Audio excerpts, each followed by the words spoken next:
being a movie buff and always relating to movies.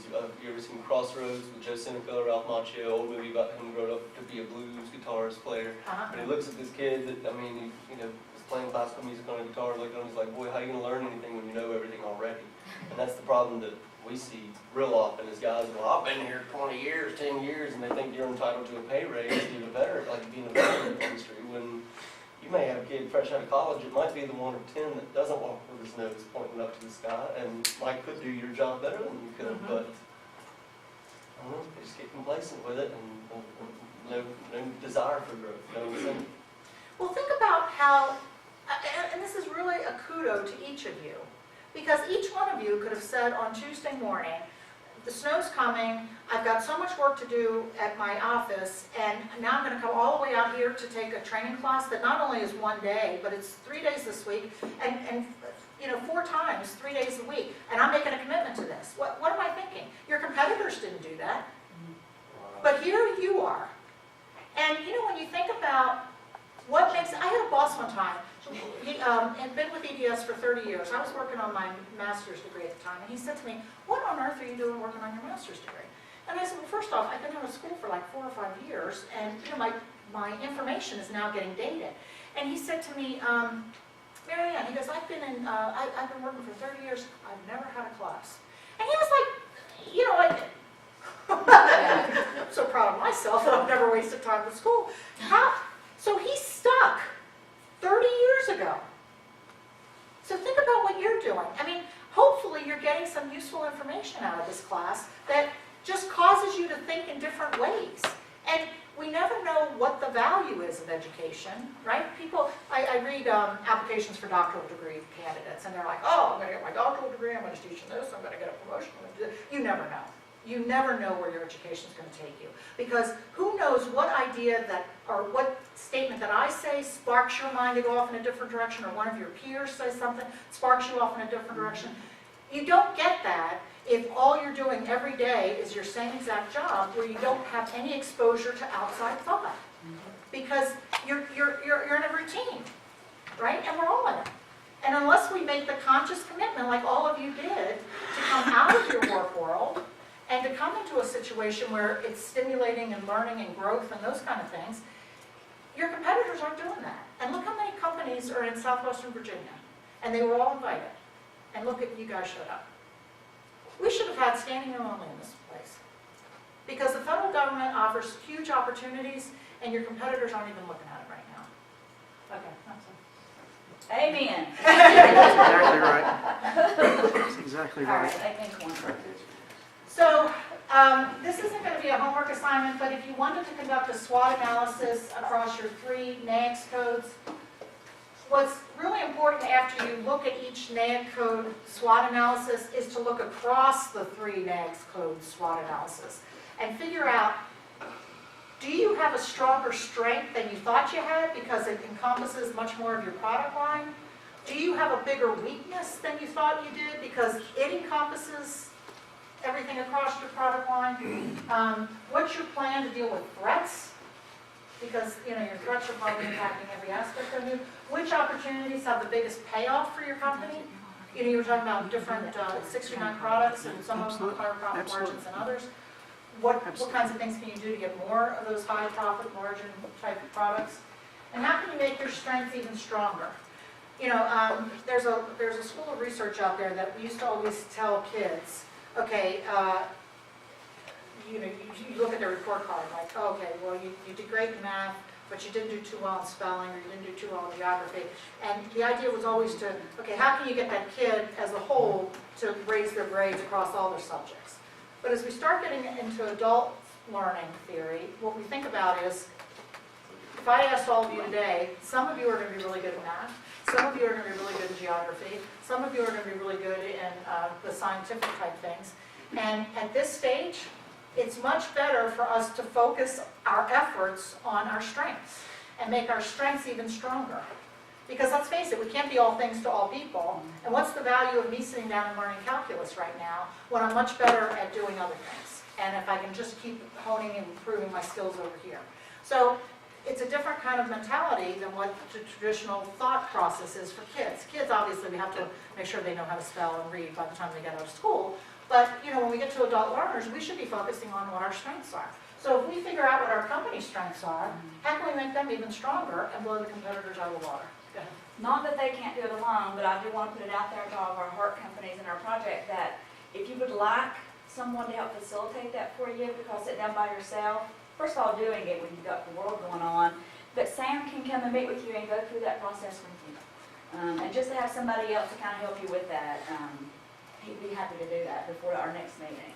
So that way you don't have to do it by yourself and be wondering about it. And like we talked about yesterday, that's kind of the whole basis of our roundtables. We go through a SWOT analysis first thing in whatever community we're in. So, so that is available if you want to take them up on that. Yeah, and if you want me to review your SWOT analysis after you complete it, I'm happy to look at it and give you some other thoughts about other things you might want to be thinking about. Okay, based on the results of these SWOT analysis, it's my recommendation that you develop a continuous process improvement. So once you anytime you spend time putting together one of these analyses, like a SWOT analysis, and you, oh good, I'm so glad we finished it. Oh, it took a day, but at least we got it done, and we're just going to put this on the shelf over here. That is just not a helpful activity, and if that's what your thought process is, don't even bother doing it. It's a waste of your time. But if you look at it and you say, what is one small thing I can do that we can start working on that just makes one incremental improvement? Anybody take yoga classes? What are they? Why are you always the cheese that stands alone? I know, right? It's lonely up here. Okay. When you take yoga, the instructor is telling people what to do, and they always, a good yoga instructor will always tell you, don't look to your left, don't look to your right, don't worry about anybody else other than yourself. And the only thing that you want to do is if today you can go this far, tomorrow I'd like you to try to go this far. That's it. So you're always comparing your improvements against yourself. You're making a slight improvement from what you did yesterday. If that's all you do in your company, you will be superior. Think about that. That's 365 changes by the end of the year, this time next year. 365 improvements that you've made to your company. How many people think 365 improvements is going to give you a significant competitive advantage? Damn straight. Right? And it's not the big leap forward that we're all intimidated to make. It's just the little tiny stuff. Right? Let the employees know how important this is to you. Because I know I have the executives of these companies in this room right now. But if you can let your people who are on the front lines know that this continuous process improvement is important to you, it's going to be important to them. And guess what?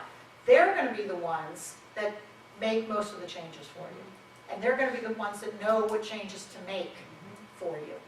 Because you're limited by all the stuff that you do in your office, right? They used to call it the stupid zone, right? Your desk, 6 feet around you. Because if that's the only place you stay, you end up not being very smart about your business.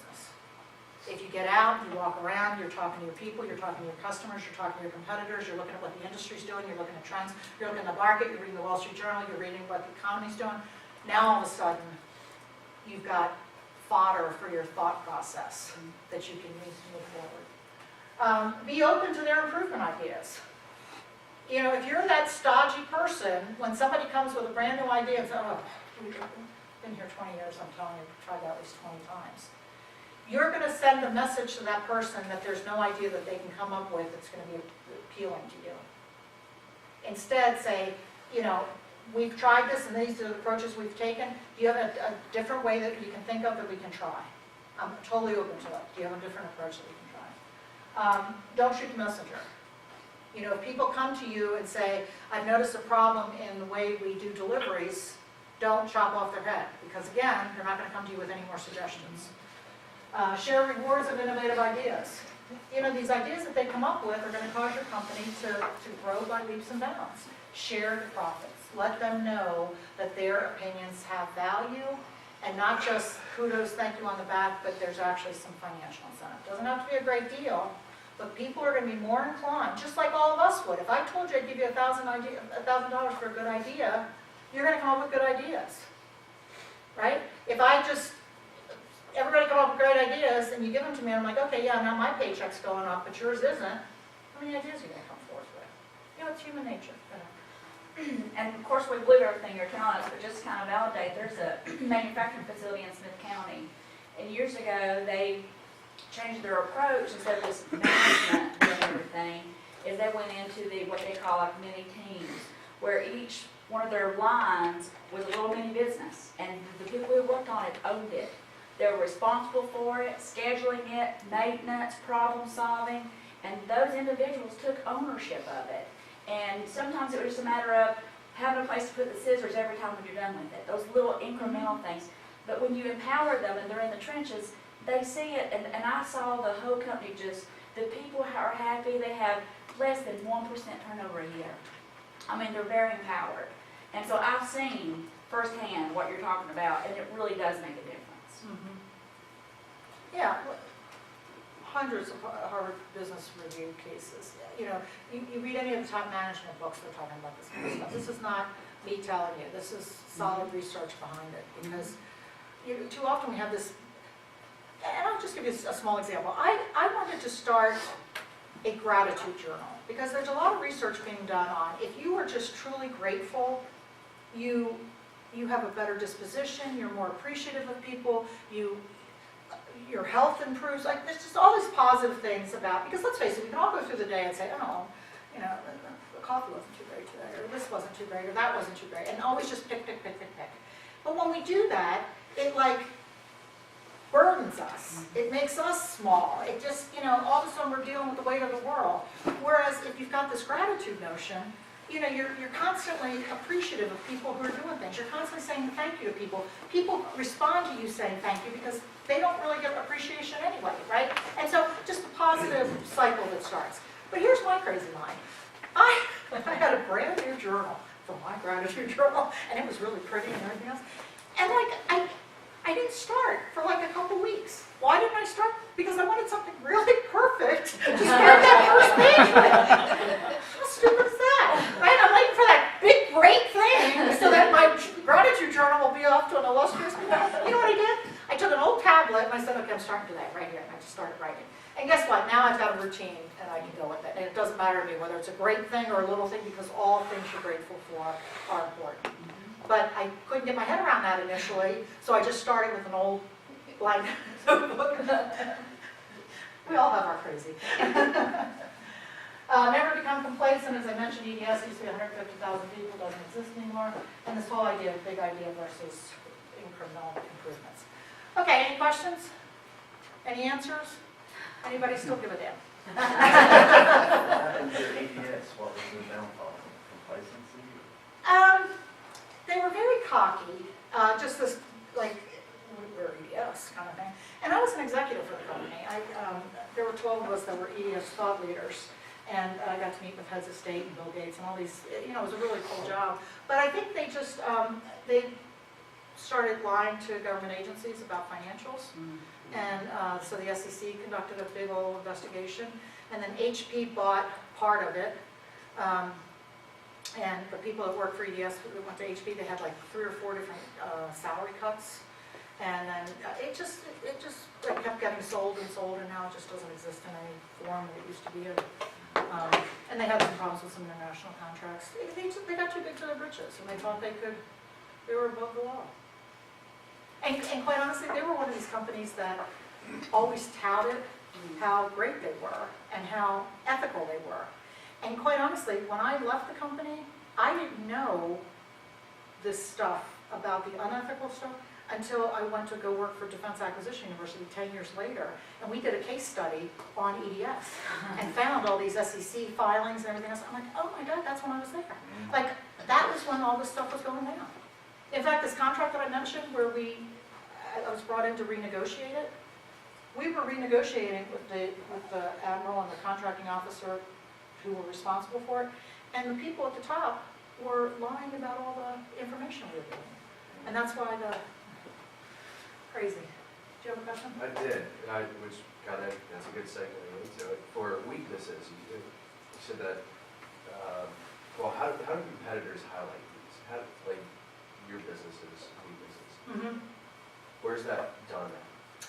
So it's subtle things, like in their proposals, they can say, unlike our competitors, we have this much attention to detail. We have you know, 0.1 tolerance for variance, and they bring up all this stuff because they know that you don't have those kind of things. So now, when I'm an evaluator and I'm reading their proposal and I see what they have, and I see that you're silent, it just jumps out at you. Okay. Other questions? Okay, let's take a 10-minute break and come back at 10:20. Did you get the